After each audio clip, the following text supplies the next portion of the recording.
ಗ್ರಾಮಗಳಲ್ಲಿ ದೇವಾಲಯಗಳ ನಿರ್ಮಾಣಕ್ಕೆ ಒತ್ತು ನೀಡುವಂತೆ ಶಾಲೆಯ ಸಮಗ್ರ ಅಭಿವೃದ್ಧಿಗೂ ಗ್ರಾಮಸ್ಥರು ಕೈಜೋಡಿಸಿದಾಗ ಮಾತ್ರ ಸರ್ಕಾರಿ ಶಾಲೆಗಳ ಉಳಿವು ಸಾಧ್ಯ ಎಂದು ವಾಣಿಜ್ಯ ತೆರಿಗೆ ಇಲಾಖೆ ಆಯುಕ್ತ ಎಂಬಿ ಚನ್ನಕೇಶವ ತಿಳಿಸಿದರು. ತಾಲೂಕಿನ ಕೊರಟೀಕೆರೆ ಸರ್ಕಾರಿ ಶಾಲೆಯ ಶತಮಾನೋತ್ಸವ ಹಾಗೂ ಶಾಲಾ ವಾರ್ಷಿಕೋತ್ಸವದ ಸಮಾರಂಭದಲ್ಲಿ ಮಾತನಾಡಿದ ಅವರು, ಕೊರಟೀಕೆರೆ ಗ್ರಾಮದ ಎಲ್ಲ ಸಮಾಜದವರು ಸೇರಿ ಶಾಲೆಯ ಶತಮಾನೋತ್ಸವ ಆಚರಣೆಯನ್ನು ಮಾಡುತ್ತಿರುವುದು ಇಡೀ ಸಮಾಜಕ್ಕೆ ದೊಡ್ಡ ಸಂದೇಶ ನೀಡಿದೆ. ಶಾಲೆಯಲ್ಲಿ ಓದುತ್ತಿರುವ ಮಕ್ಕಳು ಎಂದಿಗೂ ಕೂಡ ಇಂತಹ ಅವಿಸ್ಮರಣೀಯ ಕಾರ್ಯಕ್ರಮವನ್ನು ಇಡೀ ಜೀವಿತ ಅವಧಿಯಲ್ಲಿ ನೆನಪಿಸಿಕೊಳ್ಳುತ್ತಾರೆ ಎಂದು ಹೇಳಿದರು. ರಾಜ್ಯ ಸರ್ಕಾರ ಖಾಸಗಿ ಶಾಲೆಗಳಿಗೆ ಪೈಪೋಟಿ ನೀಡುವ ನಿಟ್ಟಿನಲ್ಲಿ ಸಕಲವನ್ನು ಕಲ್ಪಿಸುತ್ತಿದೆ. ಮಕ್ಕಳೇ ಶಾಲೆಗೆ ದಾಖಲಾಗದಿದ್ದರೆ ಆ ಸವಲತ್ತುಗಳನ್ನು ಬಳಸಿಕೊಳ್ಳುವುದು ಹೇಗೆ ಸಾಧ್ಯ? ಶಾಲಾ ಕಾರ್ಯಕ್ರಮಕ್ಕೆ ಇಡೀ ಗ್ರಾಮಸ್ಥರು ತನುಮನ ಧನವನ್ನು ಅರ್ಪಿಸಿ ಅಭೂತಪೂರ್ವ ಸಮಾರಂಭವನ್ನು ಆಯೋಜನೆ ಮಾಡಿದ್ದೀರಿ.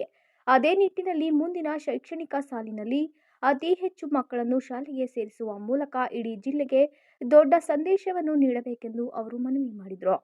ಆ ಖುಷಿ ಇವತ್ತಿಲ್ಲ. ಯಾಕಿಲ್ಲ? ಎಲ್ರಿಗೂ ನಮ್ಮ ಮಕ್ಕಳು ಏನಾಗಬೇಕು? ಸ್ಟೈಲಾಗಿ ಕಾಣಿಸ್ಬೇಕು. ತಲೆಯಲ್ಲಿ ಏನಿಲ್ಲದೆ ಆದರೂ ಪರವಾಗಿಲ್ಲ, ಬ್ಯಾಗ್ ದೊಡ್ಡದಿರಬೇಕು, ಒಂದು ಸ್ಟೈಲಾಗಿ ಮನೆ ಮುಂದೆ ಬಸ್ ಬರಬೇಕು. ಅದಕ್ಕೆ ನೀವು ತುಂಬಿ ಕಳಿಸ್ಬೇಕು. ಗೌರ್ಮೆಂಟ್ ಶಾಲೆ ಖಾಲಿ ಆಗ್ತಾ ಇದ್ದಾವೆ, ಪ್ರೈವೇಟ್ ಶಾಲೆ ಜಾಸ್ತಿ ಆಗ್ತಿದ್ದಾವೆ. ನೀವೊಂದು ತಲೆಯಲ್ಲಿ ಒಂದು ಭಾವನೆ ಇದ್ದರೆ ತೆಗೀರಿ. ಇವ್ರು ನನ್ನನ್ನು ಕರೆಸಿದ್ರು, ನಾನು ಏನಕ್ಕೆ ಬರಲೇಬೇಕು ಅಂತ ಬಂದೆ ಅಂದರೆ, ನಮ್ಮ ಜನರ ಮನಸ್ಸಲ್ಲಿ ಒಂದಿದೆ. ಏನಂತ? ನನ್ನ ಮಕ್ಕಳು ಪ್ರೈವೇಟ್ ಸ್ಕೂಲಲ್ಲಿ ಓದಿದ್ರೇ ಅವ್ರಂಗಾಗೋದು, ಇನ್ನೊಂದು ಯಾವುದೋ ದೊಡ್ಡ ಶಾಲೆಯಲ್ಲಿ ಓದಿದ್ರೇ ಇವ್ರಂಗಾಗೋದು ಅಂತ ಹೇಳ್ತಿದ್ದೀರಾ. ನನ್ನ ಜೀವನ ಪೂರ್ತಿ ಹೇಳಿ, ನನ್ನ ಜೀವನ ಪೂರ್ತಿ ನಾನು ಎಲ್ಲ ವಿದ್ಯೆಯನ್ನು ಓದಿ ಮುಗಿಸಿರೋದು ಸರ್ಕಾರಿ ಶಾಲೆ ಕಾಲೇಜಲ್ಲಿ. ದೇವಸ್ಥಾನ ಒಂದು ಭಕ್ತಿ ತೋರಿಸ್ಬೋದು ಅಷ್ಟೇ. ನಿಮ್ಮ ಜೀವನ ಪೂರ್ತಿ ಭಕ್ತಿ ಇರಬೇಕು ಅಂತ ಅಂದರೆ ಆ ಭಕ್ತಿ ಭಾವ ಮೂಡಬೇಕು. ನಿಮ್ಮ ತಂದೆ ತಾಯಿಗಳನ್ನ ನಿಮ್ಮ ಮಕ್ಕಳು ದೇವ್ರಂಗೆ ನೋಡಬೇಕು ಅಂದರೆ ಒಳ್ಳೆ ಎಜುಕೇಷನ್ ಕೊಡಿಸಿ. ಶಿಕ್ಷಣ ಬಿಟ್ಟು ಬೇರೆ ಏನೂ ಇಲ್ಲ. ಮೊದಲನೇದಾಗಿ ಕೊನೆಯದಾಗಿ ನಾನೊಂದು ಮಾತು ಹೇಳೋಕ್ಕೆ ಇಷ್ಟಪಡ್ತೀನಿ. ನಾವು ಯಾವ ದೇವ್ರನ್ನ ನೆನೆಸ್ಕೊತೀವೋ ಬಿಡ್ತೀವೋ ನಮಗೆ ಗೊತ್ತಿಲ್ಲ. ಸಂವಿಧಾನ ನಮ್ಮ ಉಸಿರು. ಸಂವಿಧಾನವೇ ಎಲ್ರಿಗೂ ಶಿಕ್ಷಣ ಕೊಡೋಕೆ ಕೇಳಿರೋದು. ಶಿಕ್ಷಣ ಸಂಯೋಜನಾ ಯೋಗೇಶ್ ಮಾತನಾಡಿ, ಸರ್ಕಾರಿ ಶಾಲೆಗಳಲ್ಲಿಯೂ ಕೂಡ ಆಂಗ್ಲ ಮಾಧ್ಯಮ, ಕನ್ನಡ ಮಾಧ್ಯಮ ಬೋಧನೆ ನಡೆಯುತ್ತಿದೆ. ಉಚಿತವಾಗಿ ದೊರೆಯುವ ಶಿಕ್ಷಣವನ್ನು ಪಡೆದುಕೊಳ್ಳಬೇಕು. ಸಾವಿರಾರು ಹಣವನ್ನು ಸಾಲ ಮಾಡಿ ಖಾಸಗಿ ಶಾಲೆಗೆ ಕಟ್ಟುವ ಬದಲು ನಮ್ಮ ಸರ್ಕಾರಿ ಶಾಲೆ ಕಾಲೇಜುಗಳಿಗೆ ಮಕ್ಕಳನ್ನು ಸೇರಿಸಿ ಎಂದು ಮನವಿ ಮಾಡಿದರು. ಶತಮಾನೋತ್ಸವ ಕಾಣುವುದು ಸಹ ಇಂದಿನ ದಿನಮಾನಗಳಲ್ಲಿ ಬಹಳ ಅಪರೂಪ. ಅಂತಹ ಅಪರೂಪದ ಕಾರ್ಯಕ್ರಮವನ್ನ ಅದ್ಭುತವಾಗಿ ಊರಬ್ಬದ ರೀತಿಯಲ್ಲಿ ಆಚರಣೆ ಮಾಡ್ತಿರುವಂತಹ ಈಗಿನ ಎಲ್ಲ ಊರಿನ ಜನತೆಗೂ ಸಹ ದೊಡ್ಡ ಚಪ್ಪಾಳೆಗಳು. ಕೇವಲ ಶತಮಾನೋತ್ಸವಕ್ಕೆ ಮಾತ್ರ ಸೀಮಿತವಾಗಬಾರದು. 150, 200, 250, 300 ಆಚಂದ್ರಾರ್ಕವಾಗಿ ಈ ಶಾಲೆ ಇಲ್ಲೇ ಉಳಿಬೇಕು.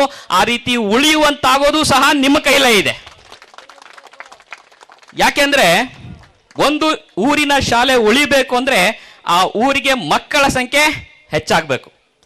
ಮಕ್ಕಳ ಸಂಖ್ಯೆ ಹೆಚ್ಚಾಗಲಿಲ್ಲ ಅಂದರೆ ಮುಂದೊಂದು ದಿನ ಶಾಲೆಗಳು, ಎಷ್ಟೋ ಶಾಲೆಗಳು ಈ ನಂತರದಲ್ಲಿ ಈಗ 40-50 ವರ್ಷಗಳಿಂದ ಈಚೆಗೆ ಪ್ರಾರಂಭವಾದಂತಹ ಶಾಲೆಗಳೇ ಮುಚ್ಚೋಗಿದ್ದಾವೆ. ಇದು ಶತಮಾನವನ್ನ ಕಂಡಿದೆ ಅಂದರೆ ನಿಮ್ಮ ಕಾಳಜಿ ಎತ್ ಕಾಣುತ್ತೆ. ಈ ಉತ್ಸಾಹ, ಈ ಸಡಗರ, ಶಿಕ್ಷಣದ ಬಗ್ಗೆ ನಿಮ್ಮ ಆಸಕ್ತಿ, ಕಾಳಜಿ ಇದೇ ರೀತಿ ನಿರಂತರವಾಗಿ ಇರಲಿ. ನಮ್ಮ ಸರ್ಕಾರಿ ಶಾಲೆಯಲ್ಲಿ ಎಲ್ಲ ಸವಲತ್ತುಗಳು ಇದೆ, ಎಲ್ಲವೂ ಇದೆ. ಅದರಲ್ಲಿ ಹೆಚ್ಚಿನದಾಗಿ ಮುಖ್ಯವಾಗಿ ನುರಿತರಾದಂತಹ ಶಿಕ್ಷಕ ವರ್ಗ ಇರೋದೇ ಸರ್ಕಾರಿ ಶಾಲೆಗಳಲ್ಲಿ ಅಂತ ಹೆಮ್ಮೆಯಿಂದ ಹೇಳ್ಕೊಳ್ತೀನಿ. ಶಾಲೆಯ ಮುಖ್ಯ ಶಿಕ್ಷಕಿ ತ್ರಿವೇಣಿ ಪ್ರಾಸ್ತಾವಿಕವಾಗಿ ಮಾತನಾಡಿದರು.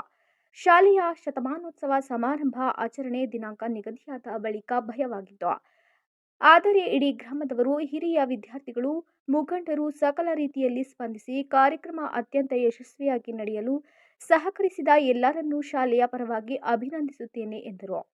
ಒಂದು ಶಾಲೆ ಎಂದರೆ ಕೇವಲ ಕಟ್ಟಡವಲ್ಲ, ಅದು ಸಂಸ್ಕಾರದ ತಾಯಿ, ಜ್ಞಾನದ ಮಂದಿರ ಮತ್ತು ಅನೇಕ ಕನಸುಗಳ ಸಾಕಾರ ಭೂಮಿ.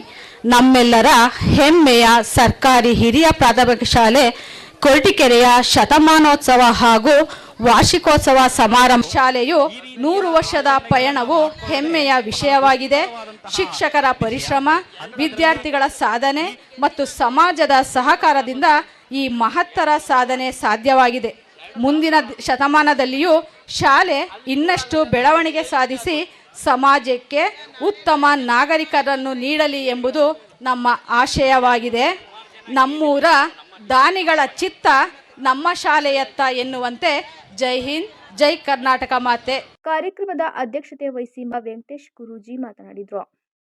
ಸಮಾರಂಭದಲ್ಲಿ ಶಾಲಾಭಿವೃದ್ಧಿ ಸಮಿತಿ ಅಧ್ಯಕ್ಷ ಪುಟ್ಟರಾಜು, ಉಪಾಧ್ಯಕ್ಷ ಪ್ರಭಾಕರ್, ಸದಸ್ಯರಾದ ರಂಗೇಗೌಡ, ರಂಗಸ್ವಾಮಿ, ಪ್ರಕಾಶ್ ರಾಜೆ ಅರಸ್, ನಯನ, ಪ್ರಸನ್ನ ಕುಮಾರ್, ನಿವೃತ್ತ ಶಿಕ್ಷಕ ಮಹಾದೇವಪ್ಪ, ಸಿಆರ್ಪಿ ಶ್ರೀಲತಾ, ಶಿಕ್ಷಕ ಲೋಕೇಶ್, ಗ್ರಾಮಸ್ಥರಾದ ಕುಮಾರ್ ರೆಡ್ಡಿ, ಅಜಯ್, ಗಣೇಶ್ ರಾಜೆ ಅರಸ್, ಅಗ್ರಹಾರ ಶಾಲೆಯ ಮುಖ್ಯ ಶಿಕ್ಷಕ ರಮೇಶ್ ಡಿ, ದುಮ್ಮಿಕಾವಲ್ ಶಾಲೆಯ ಶಿಕ್ಷಕರಾದ ಕೀರ್ತಿರಾಜ್, ಭೂಮಿಕಾ, ಶಾಲೆಯ ಸಹ ಶಿಕ್ಷಕರಾದ ಕಲೀಶ್, ಪುಟ್ಟಸ್ವಾಮಿ ಮುಂತಾದವರು ಉಪಸ್ಥಿತರಿದ್ದರು.